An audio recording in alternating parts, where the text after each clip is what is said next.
Film dokumenter Ice Cold di Netflix yang bercerita tentang kasus pembunuhan Wayan Mirna Salihin dengan kopi yang mengandung sianida, pemirsa mendapatkan reaksi beragam dari warganet. Ya juga tidak mau menjadi dosa kalau saya membebaskan orang yang bersalah.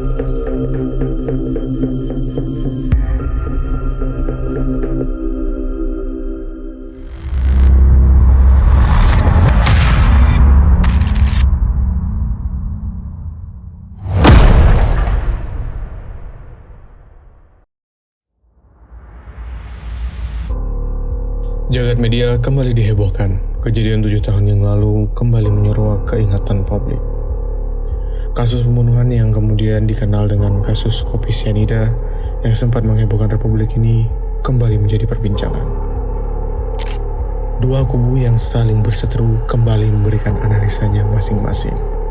Dan semua itu karena sebuah film dokumenter yang dirilis oleh Netflix berjudul Ice Cold.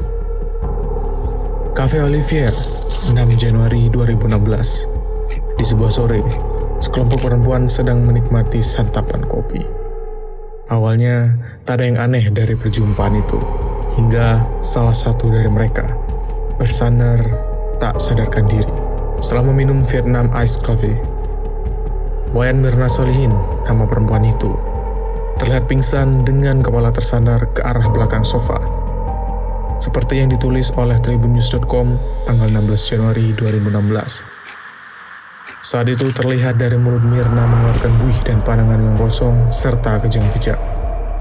Mirna langsung dibawa menuju klinik Damayanti, cabang Grand Indonesia. Republika.co.id menulis, Mirna tiba di klinik tersebut pada pukul 17.30 waktu Indonesia Barat dan diperiksa oleh Dr. Andri Yosua selaku dokter umum klinik Damayanti.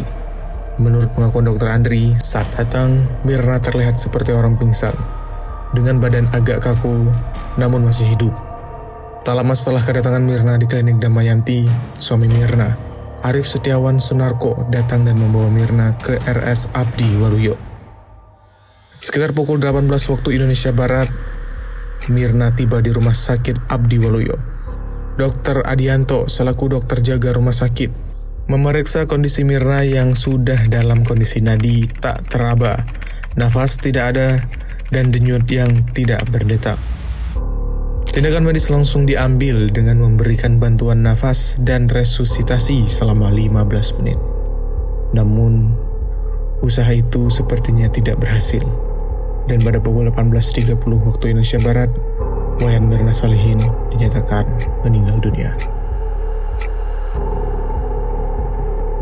Investigasi polisi pun dimulai. Semua saksi diperiksa dan semua barang bukti dikumpulkan. Hari demi hari, polisi menganalisa semua bukti, saksi, dan tempat kejadian perkara. Hingga pada akhirnya pada tanggal 29 Januari 2016, pukul 23 waktu Indonesia Barat, Jessica Kumala Wongso ditetapkan sebagai tersangka. Seperti yang ditulis oleh detik.com edisi 30 Januari 2023, Jessica diamankan oleh Subdit Jatan Ras di Hotel Neo kamar 822. Teman sejalan, babak selanjutnya dari peristiwa di atas hampir diketahui oleh halayak ramai. Drama sidang Jessica ramai diliput oleh televisi, bahkan disiarkan secara langsung. Saling adu bukti antara jaksa penuntut umum dan penasehat hukum membuat polarisasi di masyarakat. Ada yang menganggap Jessica sebagai seorang pembunuh, tapi tak sedikit yang menganggap Jessica bukanlah pelaku pembunuhan Wayan Mirna Salihin. Dan setelah persidangan yang panjang serta melelahkan, pada Kamis, tanggal 27 September 2016, Jessica dinyatakan bersalah dan dihukum selama 20 tahun penjara atas pembunuhan Wayan Mirna Salihin.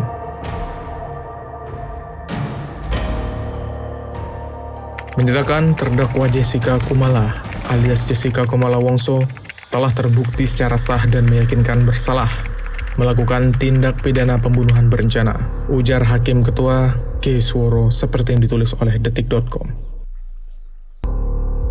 Tahun berlalu, Jessica telah melakukan semua upaya hukum hingga tingkat kasasi. Akan tetapi, keputusan hakim tak berubah. Jessica tetap harus menjalani kurungan selama 20 tahun. Publik pun sepertinya telah lupa akan kasus ini. Hingga akhirnya 7 tahun kemudian, tepatnya di bulan September 2023, sebuah film dokumenter besutan Netflix rilis. Publik kembali teringat akan kasus kopi sianida Mirna Salihin dan Jessica Wongso. Di film tersebut, beberapa fakta persidangan kembali dibuka.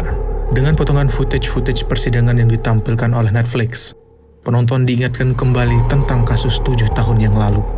Seperti perdebatan tentang apakah Mirna divisum atau tidak.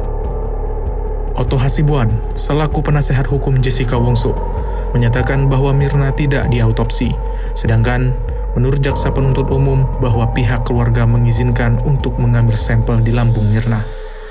Dan tak hanya itu, banyak drama-drama persidangan yang ditampilkan oleh Netflix yang pada akhirnya menimbulkan perdebatan kembali di masyarakat.